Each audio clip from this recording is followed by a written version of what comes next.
आज Seth Rollins के पास कोई प्लान बी नहीं था, आज प्लान बी था रोमन रेंज के पास। आज की राह हुई मंडे नाइट रॉलिंस नहीं, मंडे नाइट हीट। इस चीज़ के बाद एलए नाइट का हील टर्न कंफर्म है या नहीं, ये सारी बातें होंगी आज इसी वीडियो में, क्योंकि आज करने वाले हैं मंडे नाइट रॉ का रिव्यू। तो वीडियो को एंड तक देखना।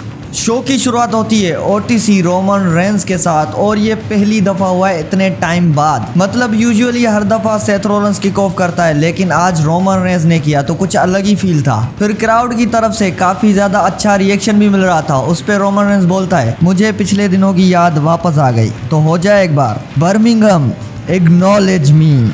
मुझे पिछले दिनों की तो याद आ गई, लेकिन अब मैं वो नहीं रहा और अब मैं वो बन भी नहीं सकता। अभी ना मेरे पास ब्लड लाइन है, ना मेरे पास वाइज मैन है, मतलब कुछ भी नहीं।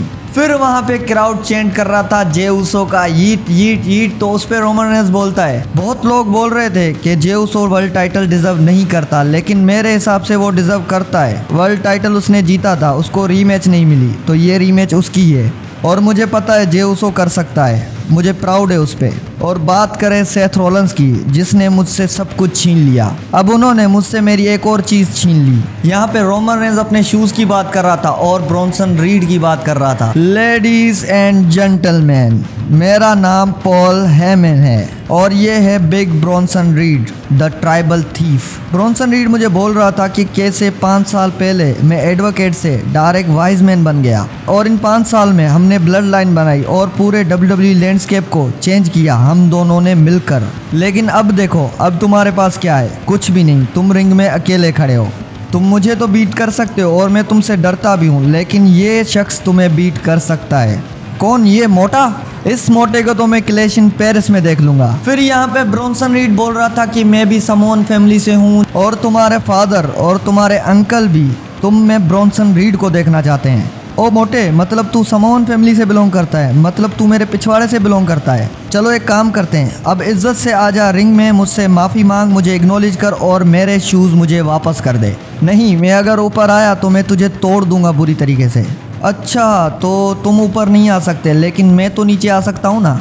फिर यहाँ पे रोमन रेंज और ब्रॉन्सन रीड के बीच में जो बसड़ स्टार्ट हुई है, आज देखने में मजा आया। ये हुआ आज मंडे नाइट रॉ का किक ऑफ। फिर सारे ऑफिशियल्स आ जाते हैं रोमन रेंज को और ब्रॉन्सन रीड को सेपरेट करने, लेकिन रोमन रेंज तो रोमन रेंज है, नहीं, वो सेपरेट नहीं हुआ और क्राउड भी इस मूवमेंट को देखकर पागल हो गया। अब इनकी मैच भी कंफर्म हो गई क्लैश इन पेरिस में, Roman Reigns versus Bronson read. Back stage में एक बार फिर से डोमिनिक मिस्टीरियो खड़े थे अमेरिकानों के साथ। उस चीज को देखकर फिन बेलर और जेडी मैकडोनाल्ड को कुछ सही नहीं लगा। फिर वो जाते हैं सीधा डोमिनिक मिस्टीरियो के पास, बोलते हैं भाई ये क्या है फिर से।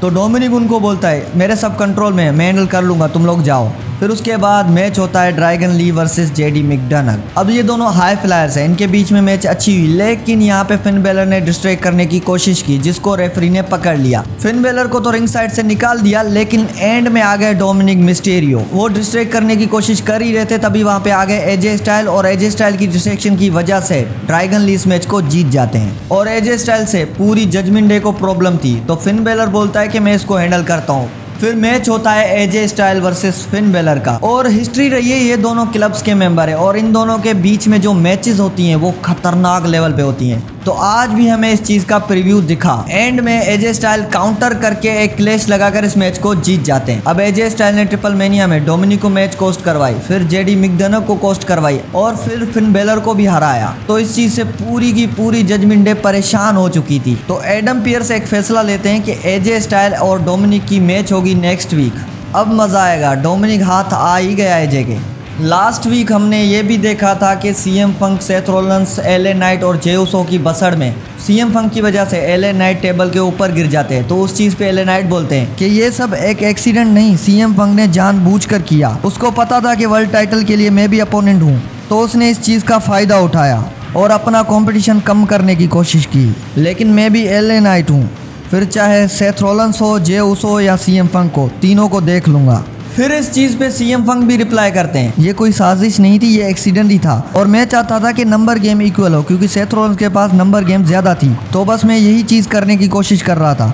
लेकिन अब सिचुएशन ये है कि एवरी मैन फॉर हिमसेल्फ है। तो देखते हैं क्लैश इन पेरिस में क्या होता है। फिर एक फालतू सी मैच होती है पेंटा वर्सेस कॉफी किंगस्टन के बीच में। और पता नहीं, मैं पिछली बार भी बोल चुका हूँ कि पेंटा को न्यू डे में क्यों फंसाया गया है। अब ये मैच पेंटा सही डिलीवर कर रहा था, लेकिन डिस्ट्रैक्शन तो होनी थी। ग्रेसन रोलर की वजह से पेंटा इस मैच को हार जाते हैं। अब मुझे नहीं पता कि इनकी राइवलरी आगे कैसे जाने वाली है, लेकिन बिल्कुल बकवास चीज दिख रही है। अब काबुकी वॉरियर्स इयो स्काई और रिया रिप्ली के बीच में जो आग लगी है, तो उसको देखकर इयो स्काई आ जाती है रिया रिप्ली के पास। वो बोलती है कि तुम मेरी रिस्पेक्ट करती हो मुझे पता है, लेकिन आस्का और कायरी सेन मेरी फैमिली है, तो मेरे बिजनेस से दूर ही हटो तो अच्छा होगा। मजे की बात यहाँ पे तब हुई जब पीछे से आस्का और कायरी सेन ये चीज देख रही थी। मतलब वो सुन नहीं रही थी, खाली देख रही थी कि ये दोनों फिर से साथ खड़ी है और एक दूसरे से गले भी मिल रही हैं। तो वो चीज देखकर आस्का और कायरी सेन को बिल्कुल अच्छा नहीं लगा। अब सबको पता है कि नियोमी प्रेग्नेंट हो चुकी हैं और उन्होंने अपना टाइटल भी छोड़ दिया, लेकिन उनकी मैच होने वाली थी स्टेफनी वकेर के साथ।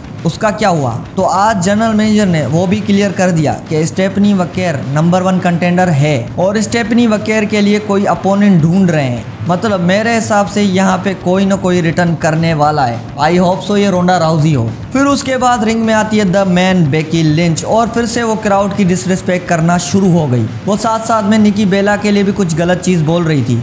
फिर निकी बेला आकर उनको जवाब देती हैं। अब इनके बीच में ये लग रहा है कि ये दोनों पर्सनल लेवल पे जा चुकी है और बेकी लिंच जिसके साथ राइवलरी करती है उसके साथ पर्सनल लेवल पे जाती ही है। फिर निकी बेला ने बेकी लिंच का टाइटल छीन के उसको दिखा रही थी कि मैं आ रही हूँ इस टाइटल के लिए। फिर बेकी लिंच ने अटैक करने की कोशिश की, लेकिन निकी बेला ने काउंटर कर दिया।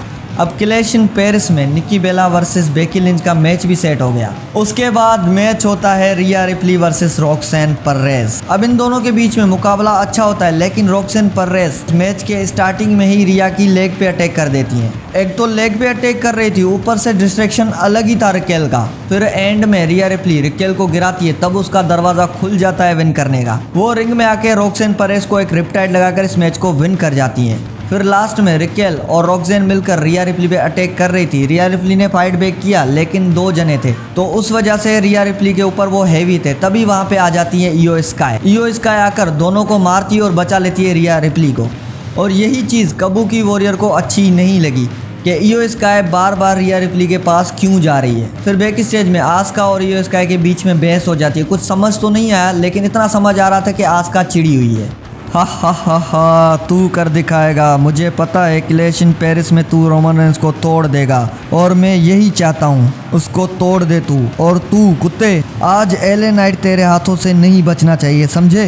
ये बोलकर सेथ रॉलिंस चले गए। फिर बैक स्टेज में रोमन रेंस जे उसो को समझा रहा था कि मैं ट्रस्ट कर चुका हूँ पहले ही लोगों पे, अब तू फिर से सीएम फंक पे ट्रस्ट कर रहा है। सीएम फंक पे ट्रस्ट नहीं करना तुझे। फिर ब्रॉन्सन रीड और ब्रॉन ब्रेकर दोनों जा रहे थे रिंग की तरफ, तभी वहां पे रोमन रेंस आके पहले ब्रॉन ब्रेकर पे अटैक करता है, फिर ब्रॉन्सन रीड पे। रोमन रेंस अटैक करके भाग जाता है यहाँ पे। फिर जैसे ही ब्रॉन ब्रेकर उठा रिंग में जाने के लिए, तभी वहां पे आ जाते हैं एले नाइट और ब्रॉन ब्रेकर पे अटैक कर देते हैं और उनको बैक स्टेज से मारते मारते लेके आए रिंग तक। रिंग के बाहर भी ब्रॉन ब्रेकर को अच्छा खासा मारा। फिर उसके बाद इनकी हो गई ऑफिशियल मैच स्टार्ट। अब ब्रॉन ब्रेकर पे जिस तरह से अटैक हुआ, मुझे लगा ब्रॉन ब्रेकर ये मैच हार जाएगा, पर क्या कमबैक किया भाई। मतलब इतना अटैक होने के बाद भी एले नाइट को अच्छा मुकाबला दिया ब्रॉन ब्रेकर ने। फिर एंड मूवमेंट में सेथ रॉलिंस आ गए डिस्ट्रैक्ट करने एले नाइट को। उस डिस्ट्रैक्शन के चक्कर में ब्रॉन ब्रेकर ने स्पेयर लगा के इस मैच को जीत लिया। फिर ब्रॉन ब्रेकर और सेथ रॉलिंस दोनों एले नाइट को मार रहे थे, तभी वहां पे उसको बचाने आ जाता है जे उसो। जे उसो फाइट करता है, लेकिन जे उसो को भी दोनों मिलकर गिरा देते हैं। फिर एंड में आता है best in the world CM Punk, और इस चीज़ का तो क्राउड और हम सब वेट कर रहे थे कि कब आएगा CM Punk. Finally CM Punk वहाँ पे आ गया। पहले उसने नीचे मारा ब्रॉन ब्रेकर को, फिर ऊपर चढ़ गया सेथ रॉलिंस के पास। सेथ रॉलिंस को मार के रिंग से भगा दिया।